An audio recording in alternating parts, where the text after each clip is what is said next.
तीसरे दिन तैमूर इस्तिखर पहुंचा तो किले का मुहासरा उठ चुका था।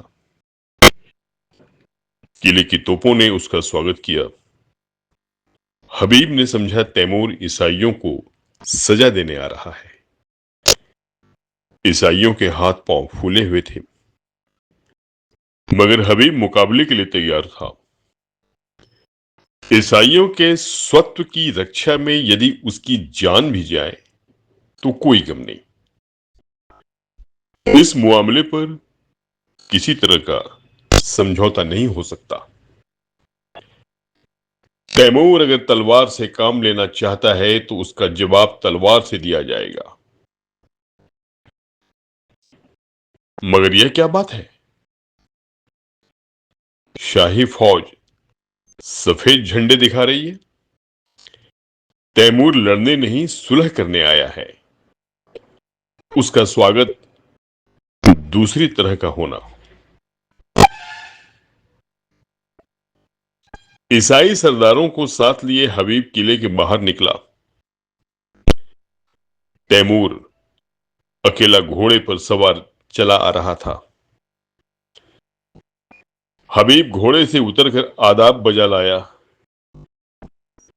तैमूर भी घोड़े से उतर पड़ा और हबीब का माथा चूम लिया और बोला, मैं सब कुछ सुन चुका हूं हबीब। तुमने बहुत अच्छा किया और वही किया जो तुम्हारे सिवा दूसरा कोई नहीं कर सकता था। मुझे जजिया लेने का या ईसाइयों के मजहबी हक छीनने का कोई मजाज न था। मैं आज दरबार करके इन बातों की तस्दीक कर दूंगा और तब मैं एक ऐसी तजवीज करूंगा जो कई दिन से मेरे जहन में आ रही है और मुझे उम्मीद है कि तुम उसे मंजूर कर लोगे। मंजूर करना पड़ेगा। हबीब के चेहरे का रंग उड़ रहा था। कहीं हकीकत खुल तो नहीं गई? वह क्या तजवीज है? उसके मन में खलबली पड़ गई। तैमूर ने मुस्कुराकर पूछा, तुम मुझसे लड़ने को तैयार थे? हबीब ने शर्माते हुए कहा, हक के सामने अमीर तैमूर की भी कोई हकीकत नहीं। बेशक बेशक, तुम में फरिश्तों का दिल है तो शेरों की हिम्मत भी है।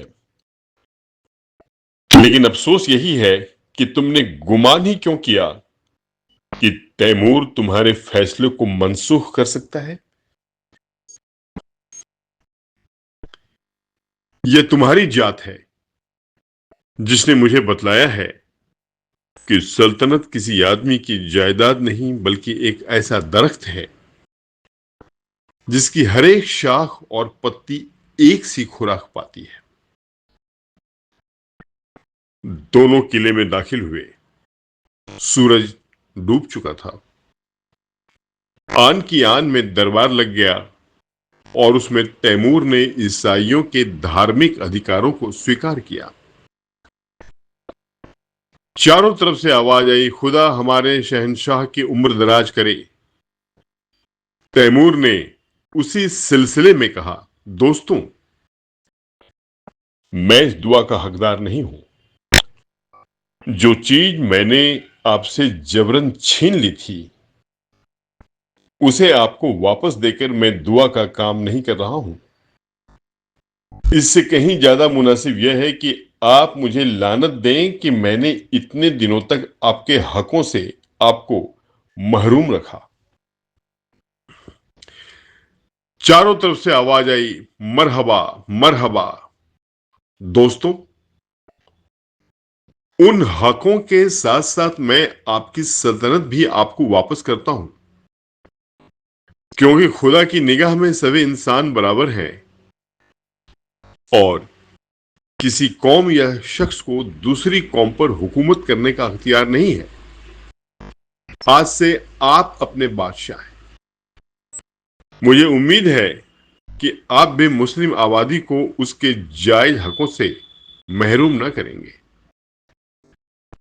अगर कभी ऐसा मौका आए कि कोई जाविर कौम आपकी आजादी छीनने की कोशिश करे, तो तैमूर आपकी मदद करने को हमेशा तैयार रहेगा।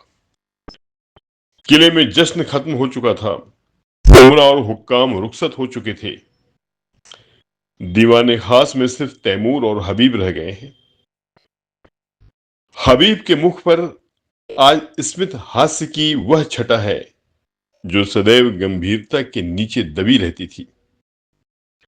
आज उसके कपोलों पर जो लाली, आंखों में जो नशा, अंगों में जो चंचलता है, वह तो और कभी नजर न आई थी।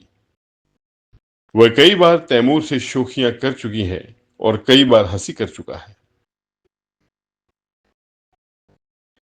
उसकी युवती चेतना पद और अधिकार को भूलकर चहकती फिरती है। सहसा तैमूर ने कहा, हबीब, मैंने आज तक तुम्हारी हर एक बात मानी है। अब मैं तुमसे यह तजवीज करता हूं जिसका मैंने जिक्र किया, उसे तुम्हें कबूल करना पड़ेगा। हबीब ने धड़कते हुए हृदय से सिर झुकाकर कहा, फरमाइए, पहले वादा करो कि तुम कबूल करोगे। मैं तो आपका गुलाम हूं। नहीं, तुम मेरे मालिक हो, मेरी जिंदगी की रोशनी हो। तुमसे मैंने कितना फैज पाया है उसका अंदाज नहीं कर सकता। मैंने अब तक सल्तनत को अपनी जिंदगी की सबसे प्यारी चीज समझा था। इसके लिए मैंने सब कुछ किया जो मुझे न करना चाहिए था। अपनों के खून से भी इन हाथों को दागदार किया, गैरों के खून से भी। मेरा काम अब खत्म हो चुका। मैंने बुनियाद जमा दी, इस पर महल बनाना तुम्हारा काम। मेरी यही इल्तिजा है कि आज से तुम इस बादशाहत के अमीर हो जाओ, मेरी जिंदगी में भी और मेरे मरने के बाद भी। हबीब ने आकाश में उड़ते हुए कहा, इतना बड़ा बोझ मेरे कंधे इतने मजबूत नहीं है। तैमूर ने दीन आग्रह के स्वर में कहा, नहीं मेरे प्यारे दोस्त, मेरी यह इल्तिजा तुम्हें माननी पड़ेगी। हबीब की आंखों में हंसी थी, अधरों पर संकोच। उसने आहिस्ता से कहा, मंजूर है। तैमूर ने प्रफुल्लित स्वर में कहा, खुदा तुम्हें सलामत रखे।